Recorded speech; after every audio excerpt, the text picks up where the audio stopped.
Yeah, that's right. Look, we as youngsters playing on the backyard we only dreamed of being here. It's one thing to play together in the black jersey. We're yet to do it in the coastal jersey. That's a dream as well. That'll be a proud moment for our family, but I'm pinching myself whenever we get the opportunity, and moments like what we got in the previous game were why we do it. It means so much to us, and it's special to be named once again this weekend and get the opportunity. So this time Mum will be in the stand. She's made the commitment to come over, so that's pretty cool. Oh, Ollie, over there. Aaron, I know it's a different opponent, you're a different team, but are there any, I suppose, lessons you can draw from the build up to the 2019 semi-final and maybe what didn't quite go right that year that can help you this week and ahead of this semi-final? Yeah, I think in the sense of just remembering the pain of it probably is a big driver, especially for a few of us boys that were there. That feeling, and probably helped us reset after what was quite an emotional and everything on the line week last week. And I think that's been the big lesson for us is taking the positives, acknowledging the step we took and how much that cost, body, physically, emotionally, mentally, and then rebuilding and finding that edge for what is another huge game for us and an opportunity for us to push forward in this comp, which is our ultimate dream. Yeah, Frankie in the front. Yeah, hi. You played against Argentina a number of times. You're going back with Bertrand. How much you know of him, and just how much you know of him, and what you expect from that battle at halftime? Well, it's an exciting one. I've played him a few times, and he's a great player. He spots a gap, and he's very explosive, and he keeps their game going quick. Argentina have very quick ruck speed, which is something we're trying to slow down and obviously be aware of.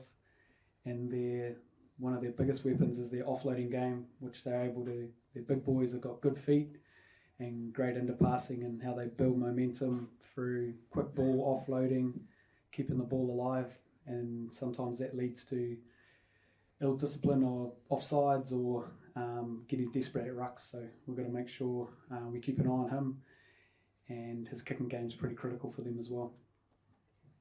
Okay, over here. Thank you. I want the Beauden. Another question about one of your brothers, about Geordie. He's had just over a year at 12 for the All Blacks now, so sustained run there, second by the was that always his natural position, did you feel? Is he happy that he's found that for the All Blacks? And what does he bring to the side and the way you play? I think it is. Throughout secondary school, playing for Francis Douglas in the first 15, he preferred playing in the midfield, and then went down to Lincoln.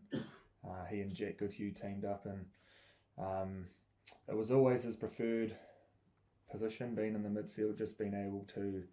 He likes the combat, the physicality, and I guess through his skill set, his height, he found his place at fullback for a while. I think he's one of the few players who have played almost every position in the back line, apart from halfback. But I've been impressed with his physicality, obviously his skills to pass and kick with great distance.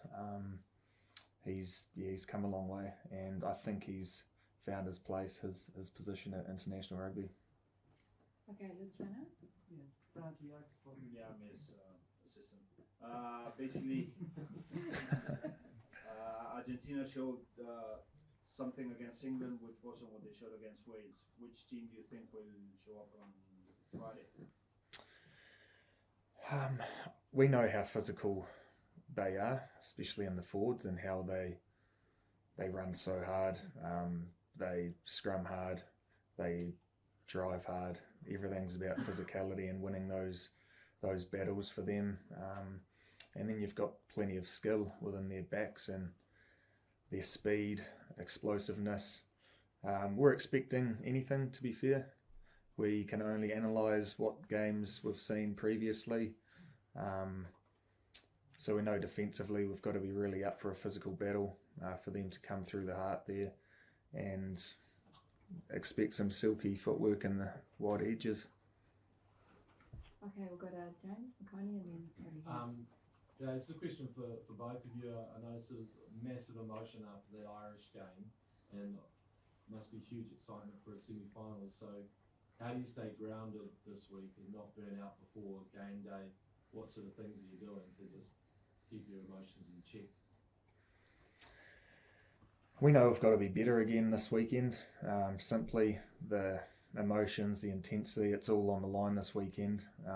It's our final once again. It's how we treated last week's game, and we know that from previous lessons that intensity needs to be matched, if not increased, from the previous week when it comes to knockout rugby. So we're well aware of the great supporters the RGs have in the scoreboard and all of that. If you give them a good sniff early on, they thrive off that, and they can smell blood. But yeah, we're up for the challenge. Whatever comes our way, we'll be ready.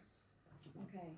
Can I ask both of you, in terms of your considerable experience, all the great games you've played, what do you think of last weekend as a sort of a reference for modern rugby, like the 2 games here in Paris? Yeah. As I said on Saturday night, that was the proudest All Black performance I'd been a part of. The build-up, the emotion, and the game, the spectacle itself, and felt like that game went for about 2 days, and that second half felt like forever.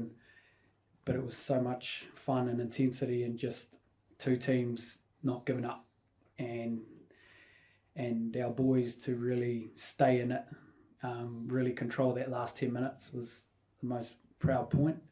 And then to defend 37 phases, stay on side, not give away a penalty, not give them another opportunity, and for one of our senior players to nail the last moment was pretty special. And then you look at the other quarterfinal, what a game as well. So that's the beauty of this World Cup. It's been a spectacle the whole way. The French public, the French stadiums, the weather. As a player, you can't.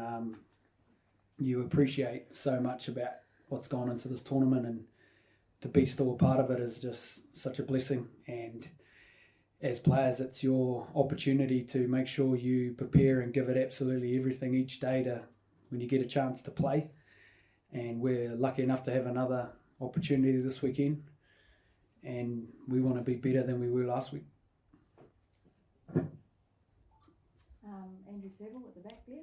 Aaron, you mentioned last weekend, the highs of last weekend. How do you come back down and then go back up again? How big a challenge is that? Yeah, I think you've just got to look it in the face and go, yep, that's we took that step. But I'm an emotional person. I use things to fuel me, and I remember being in the same position 4 years ago, and we didn't get it right that night. And this opportunity, that messaging this week around taking the learnings. But I think personally for me, going into this game, I want to really start better. My execution was off for a good chunk of that game, and I cost our team dearly with a yellow card, and my first 2 passes found no one. So personally, I'm just trying to make sure I can execute my role for the team.